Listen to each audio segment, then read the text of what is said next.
esta cortina identifica a nuestra columnista de Derecho, la doctora Lucía Otar. Ya empezamos a discutir. Ya dijimos que no, así que con la abogada Lucía Otar. ¿Así está bien? Exacto, sí. ¿Cómo te va? Hola, María. Muchas gracias por acompañarnos en este primer programa. Gracias por invitarme. Recordaba que tu última columna fue alrededor del 8 de marzo del 2022. Me acuerdo porque... No, espero que esta vez no. Bueno, está perdonada. Nos vemos el 8 de marzo del 2024. Está perdonada porque, bueno, tuvo razones para no estar presente. Así que suponemos que esas razones no se repetirán. Así que, bueno. Yo no sé si hay mucha gente interesada en cuestiones específicas del derecho, pero con los últimos acontecimientos judiciales que pasaron en el verano, con estos juicios que se estuvieron en la tele todo el tiempo y algunos se transmitieron inclusive en vivo, me parece, ¿no? Sí, las audiencias. Las audiencias, no sé si completas, pero parte de ellas sí. A mí me surgió una duda que, bueno, te lo transmití el otro día, que era, ¿por qué razones se dan ciertas penas y no otras? Y me gustaría arrancar con esto y después vemos a dónde llegamos. ¿Cuándo se da una cadena perpetua, no sé bien? Sí, cadena perpetua es como la publicitan, pero es prisión perpetua o reclusión perpetua, que hoy por hoy tampoco existe diferencia entre la prisión perpetua y la prisión. ¿Y cuál es la diferencia? Antes la reclusión tenía un plus de difamación. La reclusión, históricamente, esta es una diferencia que luego desapareció, digamos, esta distinción de la reclusión, que sería peor que la prisión perpetua. La reclusión perpetua tenía el plus de la exposición pública, los azotes públicos, además de la prisión, el encierro. Pero estamos hablando de muchos además años. de que la reclusión, por ejemplo, eran los que iban al penal de Ushuaia. Claro, en Tierra del Fuego. En Tierra del Fuego. Ahí eran los que tenían reclusión, el petiso orejudo. Exacto, el petiso orejudo. Sí, él es un asesino serial. Pero en la prisión esa difamación social ya desapareció y queda un resabio en la letra del código, que es, por ejemplo, cómo se computa los días cuando uno está preso de forma preventiva, ¿no? Claro. Antes de que tener una condena firme. Bueno, decían, por cada día de prisión, computas 2 de prisión. Bueno, esos cálculos desaparecieron. Entonces, hoy por hoy, el código dice prisión o reclusión perpetua, pero es lo mismo. Es lo mismo. Sí. Y quienes están, como en algunos casos públicos, esperando el juicio oral en prisión, esos 3 años, por ejemplo, se computan cuando llega la pena, es decir, que la pena sería 20 años menos 3 que ya cumplieron. Por supuesto. Sí, el tiempo que están presos preventivos se descuenta, sí, por supuesto. Sí. Claro.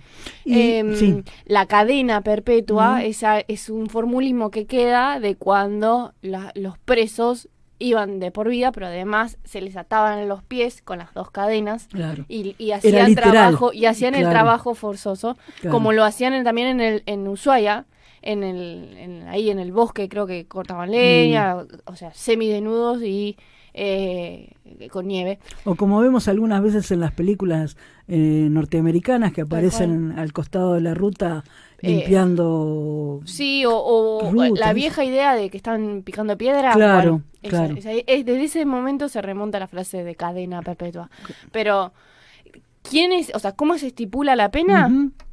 Está establecido en el código. Tenés penas que son los que decimos divisibles y las que no. La pena perpetua no es divisible. La pena perpetua es perpetua. Pero se cumple para toda la vida o también No, es el tema es de que metafórico? existen distintas discusiones alrededor de lo que es la prisión perpetua y distintas contradicciones propias de la ley que los máximos órganos jurisdiccionales de nuestro país no terminan de resolver, no dicen cuánto es. Antes la perpetua eran 30 años. Claro. Ahora ya no te dicen más que 30 años. Y depende qué artículo, no quiero aburrir, pero depende qué artículo del código leas, la perpetua puede durar 30, 35, 50 años. Claro. Entonces, y no hay nadie en este país que te diga cuántos años son la perpetua. Más aún en casos en los que no tienen acceso a lo que se llama la libertad condicional. Claro. Porque los presos condenados a perpetua también tendrían derecho a la libertad condicional. En una primera idea, digamos, una premisa. Pero luego, después, cuando se regula la libertad condicional, esta se la prohíben a los que fueron condenados, por ejemplo, a todos los homicidios agravados. Claro. La perpetua son los casos más graves, el homicidio agravado, que hay un montón de agravantes, pero por ejemplo,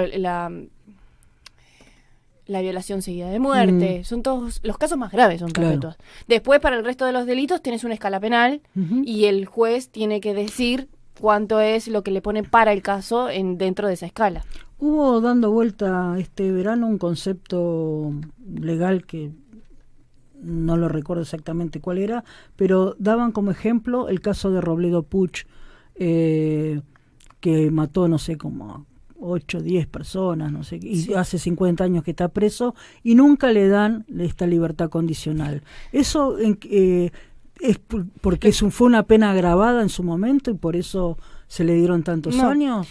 Existe, para acceder a la libertad condicional, vos tenés requisitos temporal, cumplir un requisito temporal, que es, bueno, tiene que haber pasado tanta cantidad de años. En la mayoría de las penas, cuando son penas divisibles, que las que no son perpetuas, es 2/3 de la pena. Claro. Ese es el requisito temporal. En la prisión perpetua, hoy, para acceder a la libertad condicional, son 30 años. Y luego de eso, además de eso, no es un requisito exclusivo, además de eso, tienen que cumplir un requisito conductual, o sea, tienen que tener buen comportamiento. Y eso es lo que le vienen diciendo a Robledo Puch que no cumple. Por eso no le dan la libertad condicional. En mi humilde opinión, lo que pasa con Robledo Puch es que nunca existió una declaración de inimputabilidad de base. Claro. Existe como esta idea de que los presos, más en un proceso tan mediático, que eso es lo que a mí me llama más la atención del tema del día de hoy, es lo que más me interesa. Es que existe una reticencia a querer declarar inimputable al imputado, a quien es señalado como el autor. Barreda nunca fue declarado inimputable, y sin embargo existe el comentario puertas adentro del Poder Judicial de que no pasaba una pericia. ¿Por qué pasa esto? Y porque existe la idea de que cuando son declarados inimputables el hecho queda impune. Pero en un montón de casos es preferible declararlo inimputable y dictarle una medida de seguridad, o sea, no va a tener una pena, sino va a tener una medida de seguridad y que asegura que una persona, o sea, primero termina con una farsa que ya está decayendo, que es que están para resocializar las cárceles. Sí, eso es un tema que me gustaría charlar. Ese es un punto, pero además tenés la situación de que alguien que... o sea, ¿qué es lo que nunca pudo resolver la sociedad? Ni el delito ni los locos. Claro. Entonces, iría una persona declarada inimputable, iría a otro depósito de gente, que es el hospital psiquiátrico, en este caso, un área para, o sea, los sectores dentro de Romero que están específicos para quienes cometieron un delito. Pero sería lo justo, y no hablo de justicia, sino de tener una opinión racional, digamos, ¿no? Alguien que no está en sus cabales no puede tener o sea, ¿cuál es la consecuencia de esto? Es que mezclamos la gente que comete un delito con la gente que por algún problema psiquiátrico hizo algo cometió grave. Un delito. Claro. Que no es la misma situación. No. No es la misma situación un psicópata que alguien que simplemente cometió un delito. Exacto. Algunas cositas, ¿no? Para que surgen de esto. ¿Cuándo un delito es agravado? El vínculo, esto agravado por el vínculo. Yo mato a un fulano que no conozco y lo maté y nada más. Ahora, mato a un familiar y ahí sería agravado por el vínculo. Exacto, sí. Ajá. Por ser familiar es mayor la pena. Es perpetuo. Ajá. No solo... No. ¿Y por qué fue pensado? ¿Tenés idea de por qué fue pensado la condena de ese tipo? ¿Por qué se agrava una pena? No, es el criterio legislativo, es una decisión. La agravante es, creo que del 80 a hoy, o sea, del homicidio agravado hoy, creo que son 11 incisos.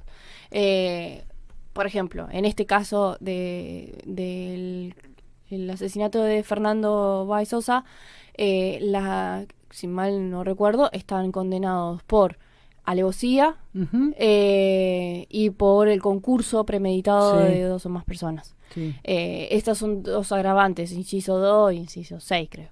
Claro. La situación es, hoy por ejemplo, el vínculo es no solo, antes era solo el marido, hoy es cualquiera que mantengas una relación de pareja. Claro. ¿Es de pareja o padres e hijos? Pero un tío también corre en esa... Digo, no, para poner otro... Ascendiente, descendiente. Bien, y nada más. Sí, estaría en la línea colateral, claro. El tío. Pero la situación de por qué se elige, agravar estas penas, es que se agravan con perpetua dentro del 80, pero también podría ser, le cabría la agravante si, por ejemplo, vos matás a cualquier extraño de la calle, pero con un arma de fuego. Eso también está grabado. Cualquier delito que se cometa con arma de fuego, digamos. Lo que pasa que la forma en la que se agrava es aumentando un poco la escala penal. Está bien. Las agravantes del 80 son todas con perpetua. El hecho de que sean con alevosía, con ensañamiento, los podemos leer, pero es mucho. Cuando matas a un policía, cuando el que mata es un policía. Claro. O fuerzas de seguridad, no solo policía. Por codicia, para encubrir otro delito, claro. O para, un montón de situaciones que... Lo que pasa es que un dato que no ocurre, o sea, que por ahí no se suele informar, es la necesidad de probar todas las cosas. ¿Cómo? Cuando a una persona le imputan, o sea, lo acusan de haber cometido el homicidio con el concurso premeditado de 2, o sea, que esto quiere decir que se pusieron de acuerdo 2 o más personas, cada uno de esos detalles tienen que ser, cada uno de esos aspectos que están descritos en la figura penal tienen que ser probados. Claro. Entonces, yo tengo que probar no solo que tengo un muerto y que hay un homicidio, sino que se pusieron de acuerdo. Que se pusieron de acuerdo. Si es una coautoría, como pasó en el caso de Fernando, si es una coautoría, una coautoría de qué tipo, y también probar el plan criminal. Claro. Y eso es por un lado, y además tengo que ver ese plan criminal, cómo lo ejecutaron y qué rol tuvo cada uno, porque no es lo mismo estar pegando una patada fatal que estar reteniendo a la gente. Claro, para que no lo vayan a ayudar. Y el plan criminal pudo haber sido, yo siempre pongo el mismo ejemplo, nosotras dos nos podemos poner de acuerdo para decir vamos a robar una casa, y después vos, con una decisión unilateral tuya, decidís, además de entrar a robar, golpear a la señora que vive ahí adentro. Entonces, eso es algo que corre por cuenta tuya, no forma parte de nuestro plan común. ¿En qué medida? O sea, todas esas cosas se deben probar para decir, todos forman parte del plan criminal, homicida. ¿Qué diferencia hay en un juicio para el acusado, no importa por qué delito, cuando hay un tribunal o cuando hay un jurado? ¿Qué conviene, entre comillas? ¿Qué le conviene más a un acusado? ¿Un jurado o un tribunal? Depende del delito, depende de a quién estés asesorando, si estoy asesorando al imputado. Sí, depende mucho de cuál sea el delito, de cuál es lo... Pero varían la modalidad, el juicio... Sí, porque lo que tiene que decidir el jurado tiene que decidir si cada uno de estos aspectos que yo te estoy diciendo están probados en el caso o no. Claro. Y luego existe un control, no deja de existir un control del juez de la causa, ¿no? No de los jueces legos, sino del juez profesional, de chequear de que la decisión del jurado no deja no ignora ninguna prueba del caso, digamos, que no se contradice abiertamente con un elemento probatorio, y luego el que determina la pena es el jurado, el juez. El jurado solo decide si da el veredicto de culpable o inocente, pero no dice la pena, no decide la pena. Claro, en el caso de tribunal hace todo. Exacto. Claro. ¿Qué es lo que conviene? Y bueno, depende del hecho, depende esta cuestión de cuánto, si se hace público o no se hace público, porque a este tema del día de hoy, el de la justicia mediática, uno podría decir que existe una justicia mediática porque está en crisis la justicia del Estado. Está la crisis, la falta de representación de los poderes políticos se traslada, o sea, se reversiona en la desconfianza al Poder Judicial, a la decisión de los jueces. Lo que pasa es que la justicia mediática tiene sus propias reglas. La justicia mediática o carece de las reglas tradicionales de la justicia. No existen garantías, no existe el derecho de defensa, no existen pruebas, tiene otros tiempos donde marcan al imputado o señalan, individualizan a un responsable, automáticamente prácticamente queda condenado. Entonces la decisión de un jurado también va a depender mucho de eso. Y puede ser que la opinión pública dada a través de los medios de comunicación en un jurado influiría más, se supone, que en un tribunal, se supone. Sí. De hecho, la forma, o sea, determinados planteos que existieron en el caso, por ejemplo, de los rugbyers, entre comillas, ¿no? A mí me da la impresión de que existieron estas no son valoraciones, sino estas reflexiones de parte de algunas personas, de algunos sectores de la sociedad, porque los imputados, porque sentían la cercanía con el imputado de clase media, digamos. Claro. Entonces, a veces puede jugar a favor o a veces en contra. Yo creo que todo el montaje de tipo espectáculo que existió, del que estabas charlando recién, estuvo orientado a demonizar a los imputados, más allá del horror del hecho. Existieron reflexiones de, pero estos pibes, ¿cómo se arruinaron la vida? Van a ir presos de por vida ellos, la familia. Y no me parece que exista esta apreciación o que surjan estos comentarios cuando el pibe chorro y pobre termina condenado perpetuo. Claro. Sí, ahí la pauta de o cuando esta chica Nair Galarza, que era tan jovencita, mató al novio, o sea, por tener una relación, o sea, cometer un homicidio con quien tenía una relación de pareja, también fue condenada a perpetua. Es que es jovencita, toda la vida dentro de la cárcel, ¿qué va a hacer? Como que se mide y las perpetuas vara desde la sociedad. Exacto. Pero no deja de existir, y en mi opinión, a predominar el ánimo punitivo, digamos, que es exacerbado por la justicia mediática. ¿Por qué es exacerbado? Y porque en este caso también fue acompañado de expresiones de odio o de animando la justicia tumbera, digamos. Claro, o sea, hablando de las distintas justicias, de cuando lleguen a la cárcel, que no se alojen en Campana porque van a estar cerca de la familia y no tienen derecho a tener el vínculo familiar, y o sea, no alcanzaba con la condena perpetua. Tenía que haber algo más. Tiene que haber algo más. Antes de entrar en un tema que, en lo personal me interesa mucho charlar con vos sobre lo que pasa dentro de la cárcel o qué es la cárcel en realidad para la sociedad, hay una cosa muy loca que estoy pensando últimamente, y se lo voy a preguntar a nuestra psicóloga cuando venga a hacer su columna. ¿Cómo puede ser que la mayoría de la gente quiera que estos chicos, muchachos, lo que quieran, como lo quieran llamar, mataron a uno de esa forma brutal, pero desea que cuando vayan a la cárcel les hagan algo. ¿Qué nos pasa a nosotros como sociedad que queremos que maten a quien mató? Nos estamos convirtiendo en asesinos igual. Evidencia el ojo por ojo, digamos. Exacto. Evidencia la ley talonal que uno espera de la justicia. Claro.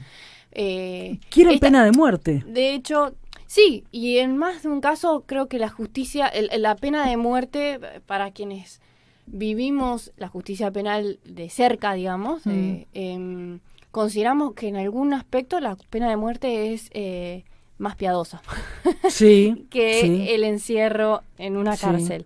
Hoy no se muestra lo que se vive adentro de la cárcel. Hay algunas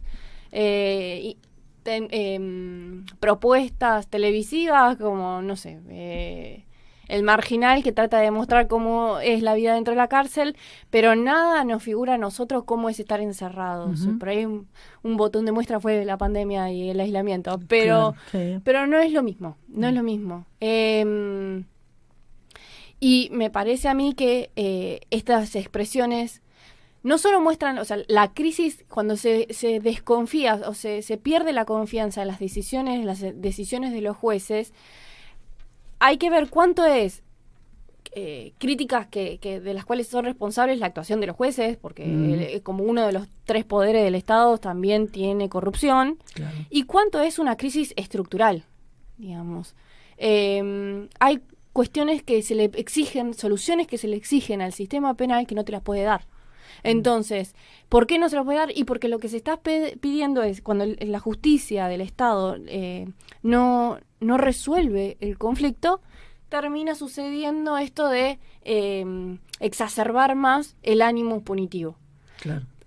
Después está la farsa de decir que la cárcel está para resocializar, o que las penas están para ejemplificar lo que y alguien se va a abstener de cometer un delito porque alguien fue preso. Y en, si el yo mismo hago momento, claro. y en el mismo momento en el que estaban publicando, o sea, transmitiendo las audiencias por el juicio Estaban de Fernando, golpeando chicos a la salida de los boliches. Entonces, claramente ese efecto que se espera, ese efecto disuasivo, no lo tiene. Tampoco tiene el efecto de resocializar. Lo que tiene termina transformando la cárcel en un depósito de gente y de conflictos sin resolver, digamos. Ahí quiero llegar. Yo sé que es una pregunta estúpida la que voy a hacer, pero ¿hay alguna manera o llegará el momento en que quien cometió un delito, no importa cuál haya sido, y vaya preso, salga reformado, salga mejor de lo que entró? ¿O no estamos socializando a nadie, reinsertando a nadie? No. ¿Qué pasa en el sistema carcelario? Tal vez haya gente que entra a la cárcel y que... Sí, no generalicemos, sí. Hay gente que logra tener otra experiencia dentro de la cárcel, que se vincula de otra manera con algunos presos, porque tampoco eso que nos muestran en El Marginal están así, digamos. También existen lazos afectivos dentro de la cárcel. Sí. Y hay experiencias potables. Lo que pasa es de que decir que la cárcel funciona para eso cuando ni siquiera en las cárceles del primer mundo, donde son sanas y limpias, como dice la Constitución, ni siquiera en la cárcel así se logra el cometido de resocializar a alguien. Claro. Porque hay una idea de base y estamos buscando reinsertar en la sociedad a alguien que nunca estuvo inserto. Sí. Digamos, de estar marginados en un barrio pasan a estar marginados en la cárcel, con techo y comida. Claro, pero eso comida entre comillas. Cabría para aquellos que vienen de un estrato social bajo, pero volviendo al caso famoso de estos chicos deportistas, no vienen de una clase social baja. No. Están insertos, pero la cárcel... o estaban insertos en la sociedad. Sí, pero primero, la cárcel está llena de pobres. Sí, la mayoría, por supuesto. Entonces, lo que sucede en estos casos paradigmáticos donde hay alguien de clase media o alguien de clase alta que termina preso es que termina siendo segregado de la sociedad. Claro. En el caso de la mayoría, que nunca formó parte de la vida social, nunca fue integrado, es un lugar más donde se depositó. Pero no... A ver, insisto, no es que con esto niego la posibilidad de que alguien tenga la experiencia de reconstruir su vida después de que mató, de lo que sea que haya hecho, que logre rehacer su vida. No digo que no puedan existir esos casos. Pero no es la mayoría. Lejos estamos de que sea la mayoría. ¿Alguna vez la cárcel funcionó como una verdadera enseñanza, como un ejemplo, como un modelo?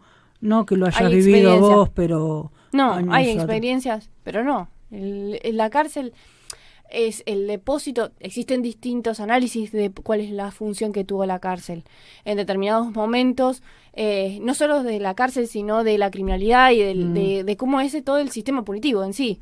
Gente que se ha dedicado a pensar desde la criminología, que es algo distinto de la criminalística, siempre quiero señalarlo, que intenta abordar todos los discursos que rodean a la cuestión punitiva.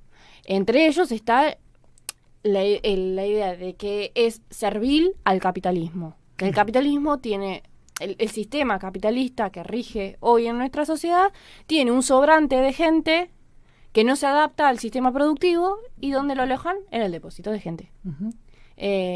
Por eso es gente pobre. Hoy existen distintas variables. Hoy está la droga en el barrio. Hoy tenés distintas formas de anular, de eliminar al sobrante de población. Sí. Pero la cárcel es algo histórico.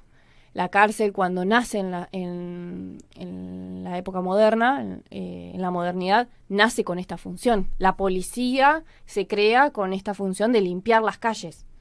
Ya el sistema productivo del capitalismo había dado una vuelta después de la Revolución Francesa, después de la Revolución Industrial, y cuando ya da una vuelta de rosca y la burguesía había llegado al poder, la clase campesina dejó de ser funcional y habría que ubicarla.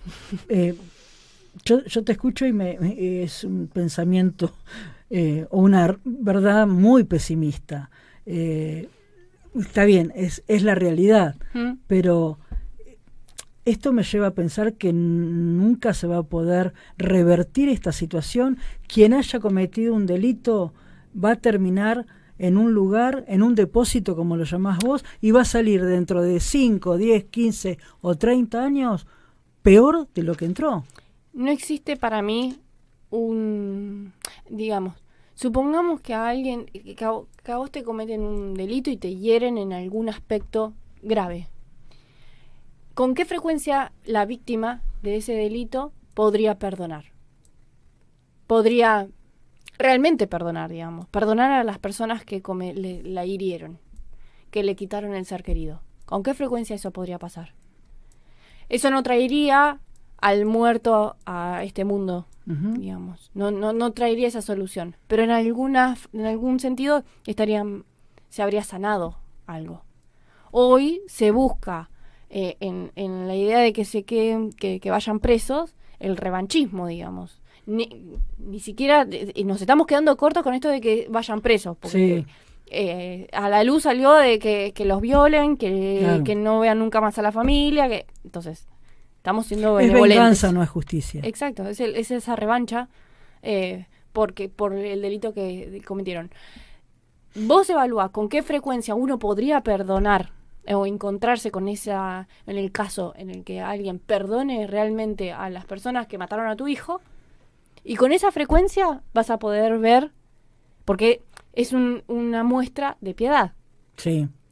Si yo puedo perdonar, estoy siendo piadoso. Bueno, ¿en qué medida? En la medida en la que vos puedas encontrar a alguien así, así va a poder, en ese mismo nivel, vas a poder encontrar experiencias en las que la cárcel sirva.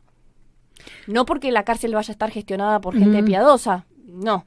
Sino por la sencilla razón de que se supone que una persona va a la cárcel para resolver un conflicto que no se resuelve, porque el muerto va a seguir muerto, y la gente que perdió a su ser querido no solo no lo recupera, sino que pasa como al olvido. El caso de Fernando Báez Sosa resonará un tiempo y después muere en el olvido. Ya nadie lo recuerda, cada tanto con algún aniversario sacan una nota periodística, si hay otro hecho lamentable como este va a volver a salir, pero nadie lo recuerda a Fernando como es, ni no sale a la luz eso.